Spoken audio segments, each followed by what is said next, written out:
G'day guys, welcome back to my channel. My name is Wildcard. Thank you for being here and watching my content. As always, it is my pleasure and privilege to talk about the greatest game in the world, rugby. And the granddaddy of them all, the Rugby World Cup. It's only 2 weeks away, and this is the final stop to the Rugby World Cup glory. This is New Zealand versus South Africa in a warm-up match. And so if you think this game it's just going to be a warm-up, think again, okay? So, a couple of weeks ago, there were some rumors, some dreaded rumors in the intertubes that apparently Sir Fozzie has called up players who are not in the Rugby World Cup squad to play this match because it's a trial match, and yes, they were going to put on the dreaded B team for this match. Oh boy. His subjects in New Zealand has promptly reminded him that, hey, Sir Fozzie, you're not playing against the Wallabies this weekend. You're playing against, in fact, the defending world champions in the Springboks. Are you sure you want to put on the B team? And Sir Fozzie thought, all right, I take your point, and has decided to not only select probably the strongest New Zealand team that's possible, but also he has played an extra forward on the bench. Yes, he's trying to beat the Springboks at their own game for having an extra forward on the bench, okay? And if you think this is just a trial match that nobody cares about, think again, okay? So they actually cancelled one of the matches in the Rugby Championship for this because obviously they don't want the players to kill each other just before the Rugby World Cup, but it's South Africa against New Zealand. They're going to kill each other anyway. So, yes, it's going to be a huge match this weekend. And I will be doing a little bit of commentary as well. So you can tune in for some live banter if you want. And yes, before we get on with this preview, we got some pretty serious news.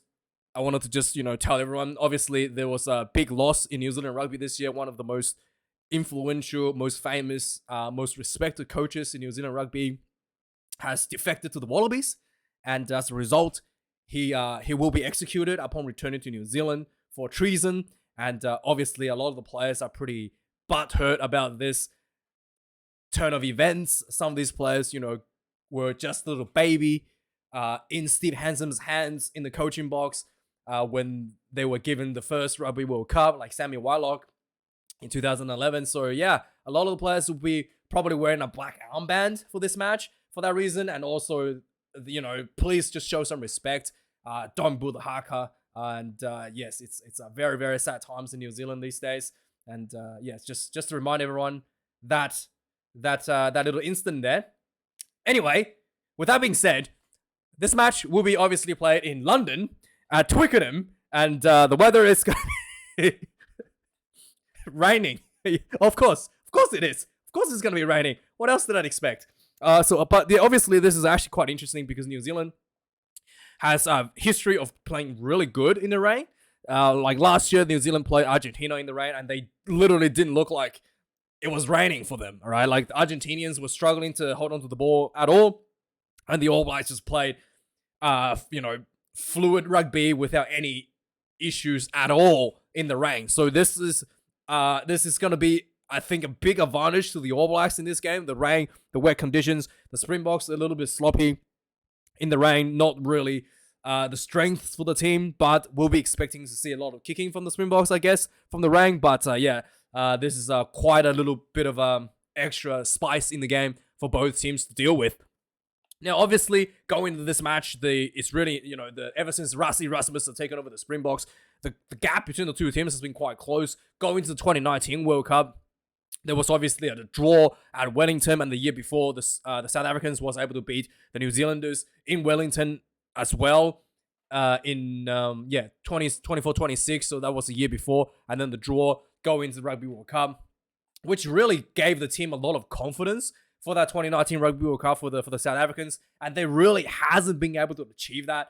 So this year, especially, not able to achieve any wins in New Zealand for the South Africans.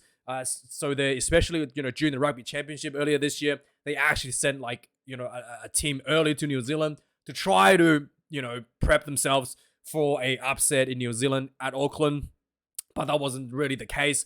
New Zealand actually quite comfortably beat the Springboks in New Zealand. So that is something that the Springboks really want to rectify going into this game, because they really wanted to go into that pool stage with a little bit more, confidence under their belt. Get that, get that, get that momentum going for them. Go into that really, really extremely difficult, the most difficult pool in Rugby World Cup history, and they really need that momentum. So I think the Springboks really wants to show their hands this game and put up a big performance. For the All Blacks, on the other hand, it's in a very different boat for them. They only played technically one warm-up matches after the Rugby Championship, and that is actually the Bledisloe Cup match. And then this is like technically the only warm-up match that the All Blacks have played since the Bledisloe. And that being said, it's actually quite smart for New Zealand, because they don't, unlike the South Africans, have to play a lot of warm-up matches, because immediately going into the pool, the South Africans are facing elimination because they have a pretty difficult pool, whereas the All Blacks have a pretty, has actually a pretty easy pool. It's extremely unlikely for them to get eliminated, because the gap between like the All Blacks and France and the rest of the pool is so big. Even if they lose the first match to France, it's extremely unlikely for them to get eliminated by any of the lower teams. So the All Blacks actually has time to prepare themselves during the pool stage for the semi-finals, for the quarterfinals, and for the quarterfinals, semi-finals, and the finals. So that's why I think the All Blacks actually played it really smart for not playing too many warm-up matches, because they are going to essentially warming up in the pool stage against a lot of the lower tier teams. And so with that being said, the All Blacks do need this match, really importantly, preparing for the French match, because getting out of the pool at number 1 position will be very good for them in the elimination rounds, because if they could be either playing, instead of playing South Africa in the elimination rounds, they could be playing Scotland, right, in the elimination rounds. It could be Scotland, could be Ireland, but it will be like the lower team from the South African pool. So that's something that the New Zealand really wants to hold on to as well. So yeah, they really want that momentum. They really want that go forward, and really just getting that rust out of the system for not really playing in rugby for quite a while as well. Obviously, the referee, we always have to talk about him. Matthew Carley will be the one, Englishman, and I mean he's. I don't know. He does, like the games. He did referee the games in Japan against who was it?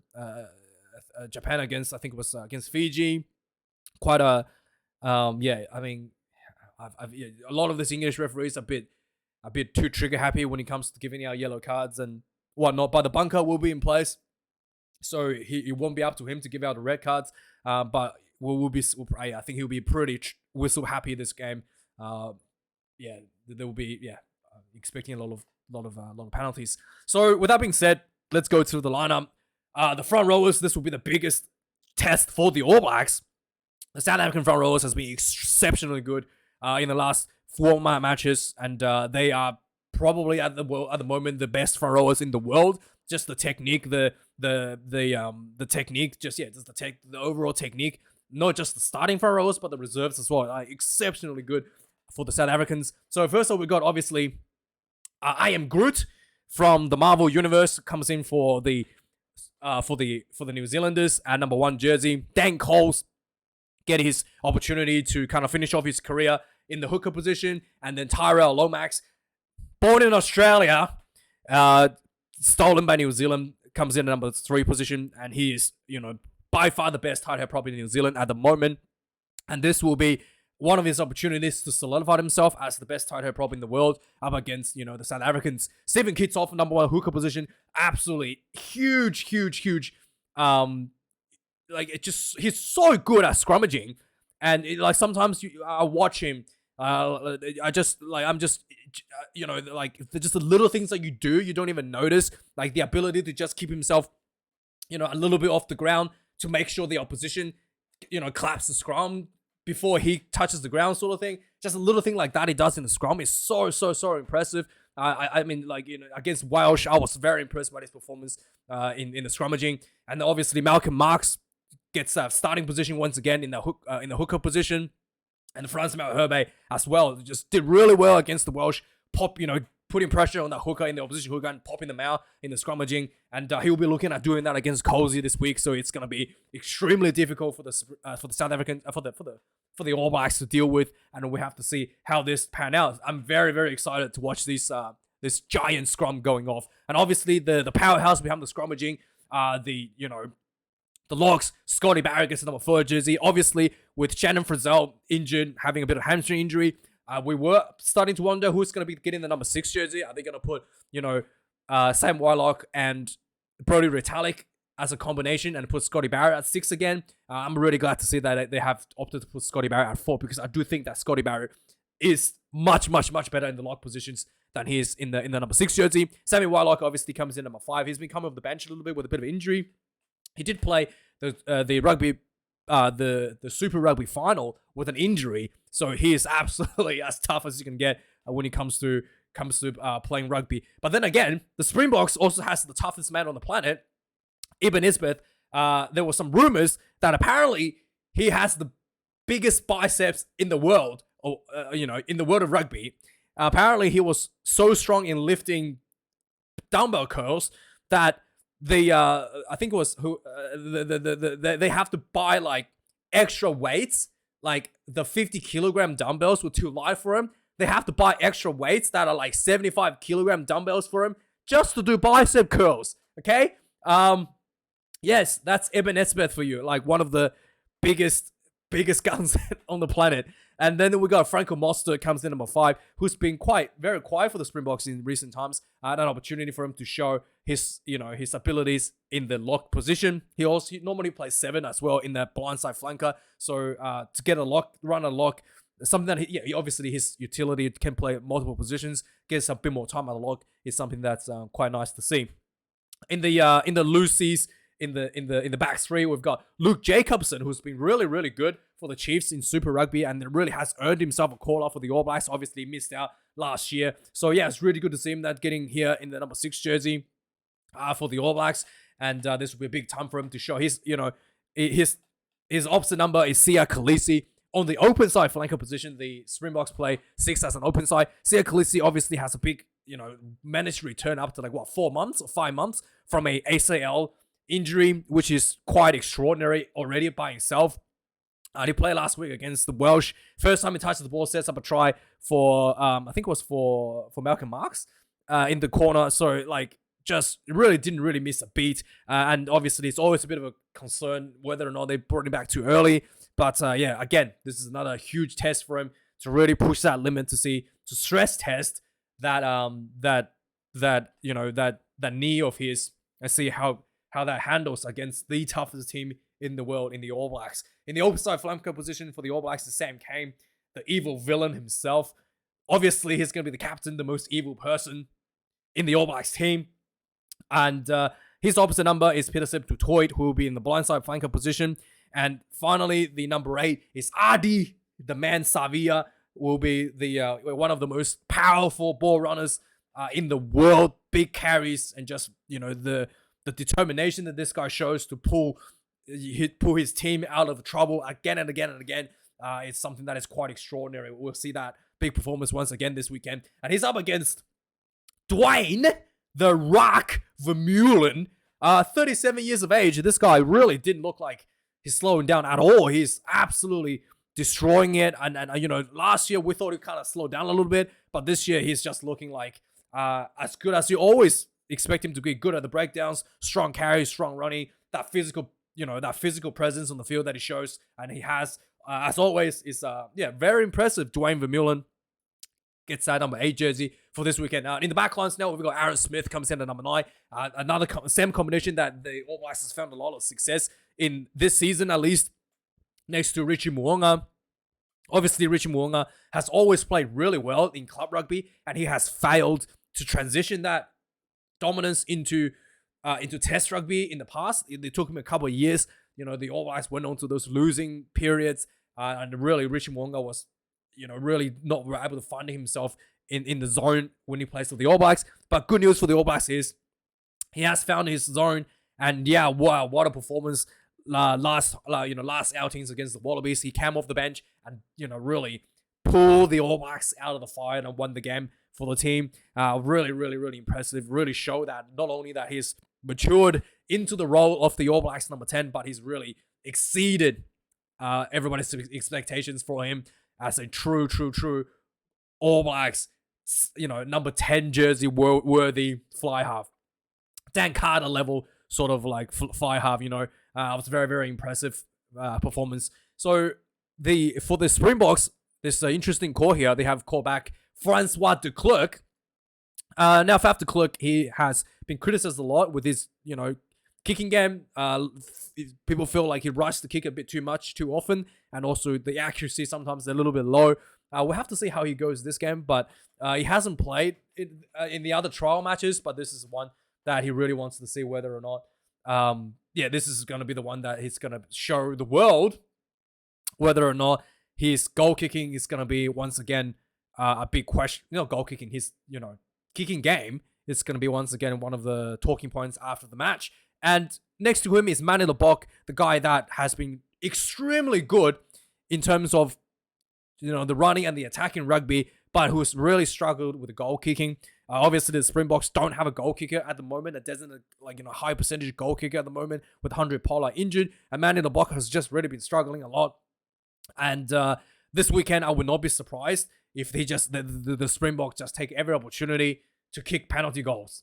Yeah, they would just kick penalty goals, and then just to get Manny Lebok even more time to practice his goal kicking to handle those high pressure situations. And Faf de Klerk is also a backup goal kicker. I don't foresee him doing any goal kicking this weekend because it is a trial match, and the objective of this trial match for the Springboks is to get Manny Lebok as well as prepare him as well as possible going to Rugby World Cup. Like during the Rugby World Cup, if something went really south for him, maybe Faf de Klerk will come in. But for this match, I don't think Faf will come in. Manny Lebok will be doing all the goal kicking.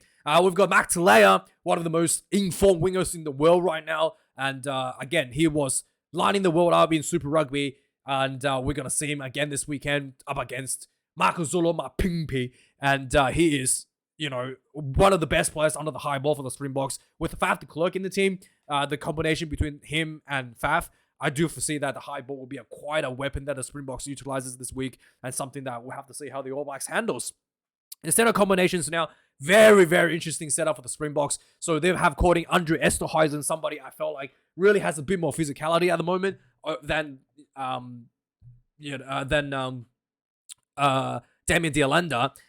So Andre Esterhuizen obviously has a bit less experience than Damien D'Alenda, but the physicality I think he brings, the hard carry that he brings, is quite impressive in recent times. So it's really good to see that he gets the opportunity to play against the best in the world at the moment. That is Jordie Barrett. Now, Jordie Barrett in the inside center position not only brings that physical presence, brings that that dominance in terms of carries, and defense. But Jordie Barrett also brings that added playmaking abilities, as he is incredibly good with the kicking game as well. So just add a level of skills in that number 12 jersey for the All Blacks. In number 13 jersey, and initially I thought Kane Moody at 13 was a bit of interesting selections, but then I remembered that the All Blacks has Rieko Ioane in the number 13, the fastest wing, number 13 in the world by far. He is absolutely lightning fast, and really I think the Springboks has played that. Put Kane Moody here to match the speed of Rieko Ioane. Rieko Ioane has been just devastating, especially in the rain, by the way. Rieko Ioane is extremely good for some reason in the rain. So somebody just need to pour a bucket of water over him before every test match just so he performs. And yes, so Rieko Ioane is, now that really makes sense, because initially I thought Kane Moody, he has, you guys have told me that he played obviously center before, but I really felt like, why would you want to have three wingers on the field? But then now that it makes much more sense, because Rieko Ioane is the fastest outside center in the world, and he's obviously formerly a winger as well. In the 14 jersey for the All Blacks, Will Jordan has been exceptionally well since returning from concussion. He's played, tremendous performance in Super Rugby, and this will be, once again, a huge test for him up against the most devastating winger for the Springboks at the moment, in my opinion. Curly Allen's someone that is, to be, in a team where there is Marco Zulema Bingpi, and then there is Cheslin Kobe in the team, and to come into the team like with such a huge names on the wing, to be better than both of them in terms of strike rates of scoring tries is actually quite unbelievable. It's actually incredibly unbelievable how good this guy is. And as well, he's going to be absolutely devastating under the high ball. So the kicking game will be, once again, very, very highly contested with Curly Allen's as well. He has tried to murder Beauden Barrett on his debut. So he gets an opportunity in this game to murder Beauden Barrett once again. And Beauden is at the fullback position under the high ball. And Curly Allen's surely will be targeting him as he did in the past. So Beauden, as we were already talking about, is the number 15 jersey. He has really grown into the number 15 jersey quite a bit more in this, in the last in recent times as well. He's been going back and forth between 10 and 15, but I think he's finally settled once again for the 15. It's really sad for Beauden because he wants to play 10. He wants to play 10 in the Rugby World Cup. He's just quite not really there. And once again, World Cup approaches and he's put into the 15 jersey. But I think he's going to have to, unlike 2019, I think he's going to be much happier this time he'll be grateful to have the 15 jersey, to be honest, considering, Damian McKenzie is eyeing down that 15 jersey himself. So Beauden, yes, he's once again, going to have to show some of the playmaking out of the 15 to really solidify himself to that permanent assignment. Damian Willemse, the greatest Springbok of the history of the Springboks, comes in at number 15. And yes, so this is probably the most suitable position for Damian Willemse. His high ball game is quite good. His kicking game is quite good. And I do think that his counter-attack abilities out of the fullback position really suits him a lot better than, fly half. Like when he plays fly half, he essentially plays like a 15. So you kind of want your 15 to assist the playmaking, not the other way around. You don't want your playmaker to be focusing on the fullback position. So Damian Willemse comes in at number 15 for the Springboks, and we'll have to see how that goes. So in the bench now, there's some big names coming in at the front rowers for both teams. Somasoni Taukeiaho once again gets a reserve jersey. He's struggling a little bit in the lineouts in recent times. Hopefully he patches that up, especially against the Wallabies. That was a little bit of a low performance for his part. He wants to rectify that against the Springbok this week. Bungi Mbonabi gets the bench jersey number 16. Tamaiti Williams, this guy is, again, almost 2 meters tall. The Springboks has already expected this when it comes to their selections. The Springboks front rowers are a lot shorter in the bench, if you can notice that. So Tamaiti Williams, 196. He did struggle a little bit against the Wallabies as well. In that second Bledisloe Cup test. So this is going to be extremely difficult for him. I mean, the South Africans having the lower center of gravity is going to give him a lot of difficulties, I think.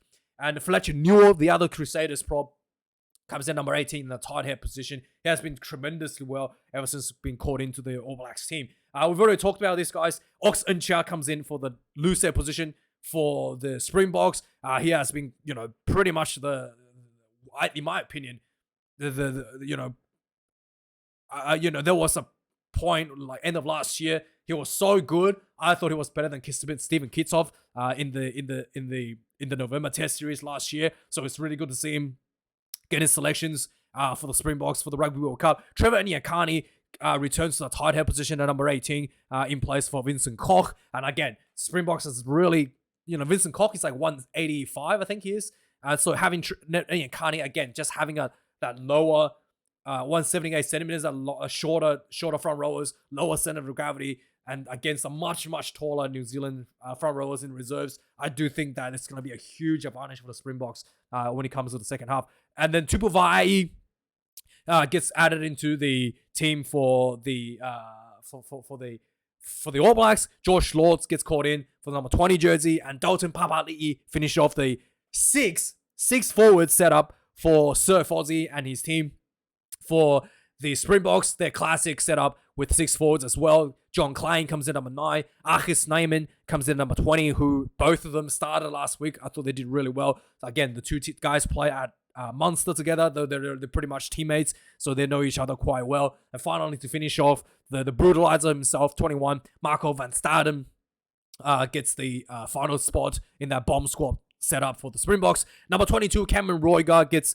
the second test opportunity for the All Blacks. Kobus Reinach gets number 22 jersey for the Springboks. And finally, in the last jersey, Antoine Lennon-Brown will be coming in as a center option. So what that means is that he's going to come in for Rico. And he's going to come in for Rico in the outside center position. Then, yeah, that's actually a really interesting setup for the All Blacks. Because, yeah, they can potentially come in for the Rico, or they can potentially come in and push Rico out to the wing and have Bowden Barrett come off and have Will Jordan to fullback. So there's quite a few interesting things they can do to shuffle the team around. But yeah, Antoine Lennon-Brown, 23, and Willie LaRue, the super always entertaining player for me anyway. You know, always the highlights of the Springboks for me. Comes in at number 23 in that reserve position for the fullback jersey. So yes, that's the setup, guys. I do think that this will be a tight game, and I do think that the All Blacks, because of the rain, will edge out the Springboks by 7 points. And my prediction is 28 points to 21. So let me know your thoughts, guys. Like, comment, subscribe, and yes, thanks for watching. I'll see you guys later this week for the reviews. Cheers.